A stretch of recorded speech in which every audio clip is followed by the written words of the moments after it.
Assalamu alaikum wa rahmatullah. My brothers and sisters, I wanted to share something that happened with me personally. Not too long ago, I went to visit a friend of mine whose mother was dying of cancer. She had been battling cancer for about 5 years, and news came to me that she was on her last days. So I went to visit the brother, and as I sat down with him, he was explaining to me that his mother is going through that state of sakarat al-maut, conscious and unconscious, and that the cancer was really starting to spread all over. So as I sat with this friend of mine and we were talking, his eyes teared up. So I assumed that because his mother's dying, and so I tried to comfort him, and I said to him, look, this is natural in life. And he said to me, I'm not crying because she's leaving. And of course I am upset, but that's not why I'm crying. I said, then why are you upset? He said, I'm upset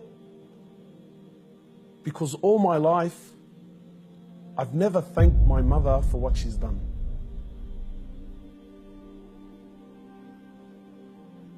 And honestly, I can't explain what happened to me when he said these words, He said, all my life, I've never once in my life said thank you to my mum.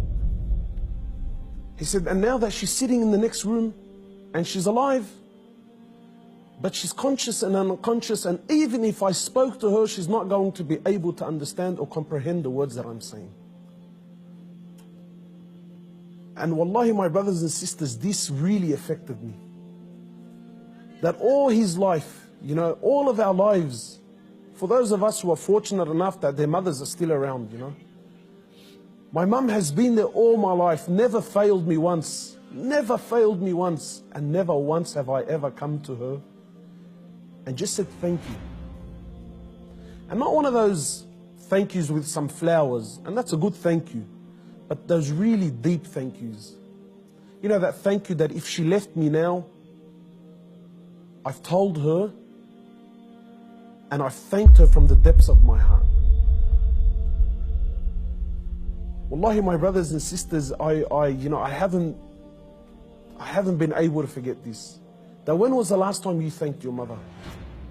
When was the last time you showed your mother genuine appreciation for everything that she's ever done? Or are we going to be like those, or are we going to be of those who, when our mothers leave us permanently, then we will sit back and remember and start to regret that I didn't take advantage of the opportunity when I had it? My brothers, in many places around the world, they celebrate this thing called Mother's Day. And it breaks my heart because in Islam, in truth, Mother's Day is every day.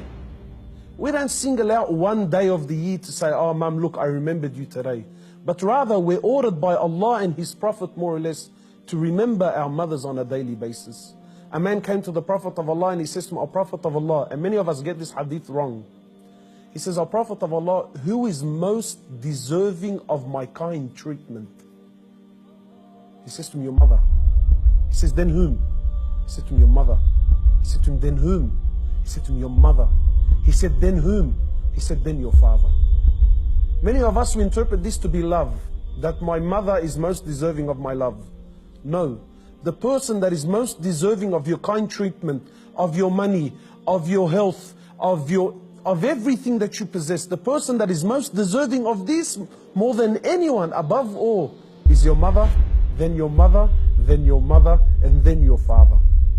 My brothers and sisters, in short, many of us, we still have our mothers. Wallahi, do not be of the losers who wait until our mothers leave us permanently, only then to wish and to regret and say, I wish I can go back and thank my mother. If your mother is still around, run.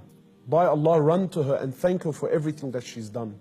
We ask Allah subhanahu wa ta'ala to make us of those who have the best relationship with their mothers, and we ask Allah subhanahu wa ta'ala to give them Jannah.